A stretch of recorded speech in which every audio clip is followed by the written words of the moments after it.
All right, kids. Now we're getting the final bit here. So this is the last time I moved back to California. I mean, so far. So uh, Aaron said, "Hey, you know what? I need a graphic designer. Come here, help me build my business." So I did. I went back to California um, and moved to the OC, which is it's kind of like California except with like a nice like soccer mom Republican twist to it. It's really really um, anyway. Obviously, the first thing I did once I got to California was, since I didn't learn my goddamn lesson, was figure out the best way to find alcohol. And of course, I didn't have a car, so there was a nice little shopping center just about, I guess, like a half a mile from our house, from our apartment. And at least once a day, you would see me walking my ass out of this out of this apartment complex, up and around, down the street, walking to this place and to the one of several places where I could buy alcohol, which was usually like the Trader Joe's or no, I forget what the other place was. I guess there was like a CVS or something. If I decided to walk that far, I mean, it all depended. And there was a nice. See, this was the point where I started like pretending that I was like, I need my space. So I would say I'm going for a walk, and I would go and hang out. There was a Barnes and Noble there, which was kind of nice, and I would go to the Barnes and Noble, and I would like read, and it was cool. But the thing is, I would read after I bought like a pint of vodka and like went into the Barnes and Noble bathroom and like chugged it down. So I was still just drinking all the time, and it was foolish. And like I mean, whatever. But like, I was still drinking. I was trying to help Erin, and she was getting more frustrated because she would keep catching me, and I would keep saying, "Okay, I won't do it again," and then I would do it again, and it just got to be bad. And eventually, we moved to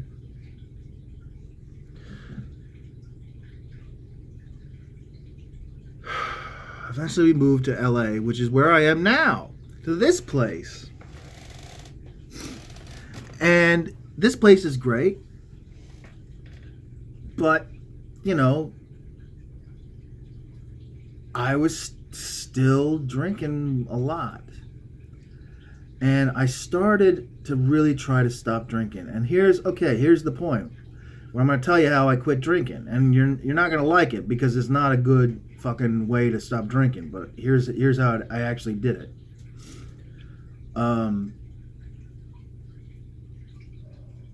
I started drinking fucking cough syrup. I started going to the CVS or the Walgreens here or the CVS or anywhere I could go, and I would buy a bottle of cough syrup and drink it. And it's fucking nasty. But it kind of curbs that need for alcohol in me for some reason. I don't know why I figured this out. I don't know what the fuck I was thinking drinking Robitussin, but I would do it. And I would drink it, and it would, instead of making me, here's the thing about it, instead of making me depressed and then waking up with a hangover, it would make me really elated, and I would wake up feeling pretty good. So it was like this thing that I would do instead of alcohol. So after a while, I tried to wean myself off of alcohol with this cough syrup. It's kind of gross and low class, and I'm pretty ashamed of it. What am I going to do? I mean, it's what I did. I mean, this is me telling you guys the truth. I'm not proud of this stuff, but this is what you do when you're fucked up and you need to figure out how to fill that hole in yourself.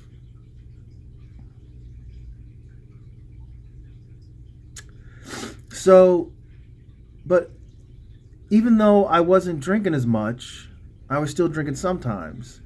And the things were getting bad between me and Erin. She was getting more and more mad at me. I was getting more and more mad at her.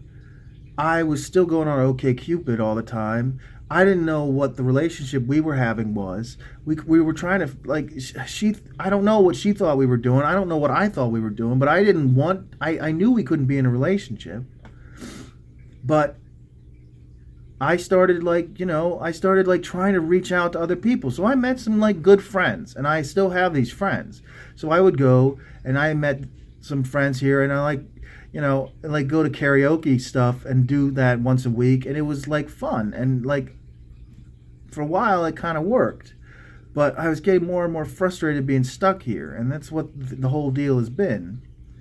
And eventually I met this girl online, and kind of she lived up in Valley Village where the karaoke place was, and I really fell for her.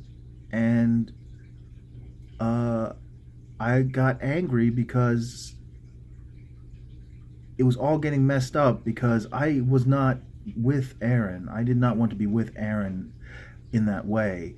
But it's hard to make people understand what you're doing. So meanwhile during all this I'm like still drinking and stuff. And so what happened was is Erin and I ended up going vacation up to this mountain like thing, a B&B in this mountain, and this girl texted me and she's like, I know that you're living with your ex-wife, and I can't do that, and so I'm not going to talk to you anymore. And I just went nuts, and I walked away from the B&B, walked down to the place, and bought some alcohol and fucking drank it, bought some vodka and drank it, went to this place, bought a hamburger, drank it, and I don't remember anything that happened except that I woke up in the hospital with a bunch of cops around me saying, hey, are you all right? How you doing, buddy? Because I had fucking gotten so drunk I blacked out and started scaring people in this little diner in this little mountain town that was like a mountain resort. I mean, it was embarrassing. And like because I was so upset and mad, and I was just like, fuck this. And so I was like, I'm gonna find a place to live. So I came back and I said, I decided I was gonna make, I don't know why, I decided I was gonna make breakfast. I was gonna make eggs Benedict for breakfast. And I was just so mad, and she was so mad at me because she now knew what all this was about. And I tried to make eggs Benedict, and it came out horrible. And to me, this eggs Benedict that I was looking at, which was just like disgusting, was this metaphor for my life. Everything I tried to do fucking falls apart because everything's wrong. And so I got so mad, I came out and I said, Erin, this is a situation. I'm in love with this girl. I gotta leave. And she was like, get out of my house. And I was like, fine. And I went out and I just went to a hotel that night. And then I was like, fuck, I don't know what to do next. So then eventually I worked, and eventually I found this place to live in this dormitory in fucking downtown LA where like a bunch of artists live. And it's like a cool place. I mean, I was a little old for it, to be honest with you, but it was like a cool place. But see, I don't know where the fuck I was getting money from at this point. Oh, well, because I was still working for Erin. I was still doing like some stuff for her. So I would have a little bit of money, and all that money I would blow on alcohol. And then I would be in this place. I had a bunk bed, and I fucking put a sheet around the bunk bed so that you couldn't see into it, and I would go in the bunk bed, and I would just fucking drink. And I would drink and sit on my laptop and fucking until I blacked out. And, I kind of got into some shit at this place. Like, I didn't do anything bad. I mean, I'm still, even when I'm like really drunk. I mean, with Erin, it's different because we get in these big like fights. But like, it was just bad. I was just drinking and falling to pieces again. I mean, this this is just what happens, guys. Do you see how this is happening? Everywhere I would go, I'd get a new chance to start over and I would fuck it up with alcohol.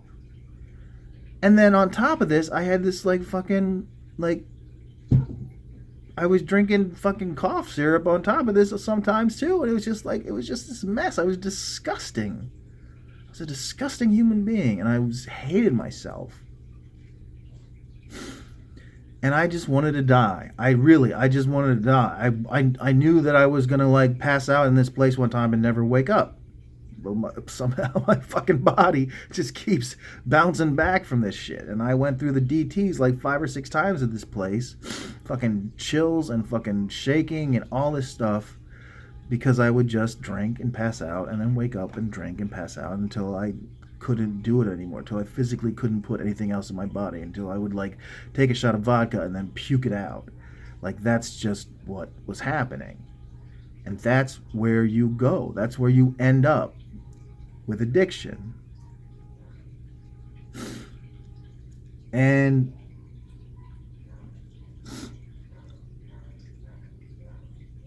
finally finally Erin once again let me back. And I know she regrets it sometimes, but she let me back from this place. And I said, so long, dormitory. And this time I came back and I said, fuck this noise, okay? I'm done. And for a few weeks, I drank a lot of cough syrup, but I weaned myself off the alcohol, and then my neighbor ended up finding some pot, and like every time, and then I'm going to stop it here because I'm going to tell you this is the final thing where it's going to be sad. Because now we're going to get into the uplifting shit. So this is the end of this part. So this is one more part after this. So thank you for your patience and following me through all this. But I'll see you in a minute.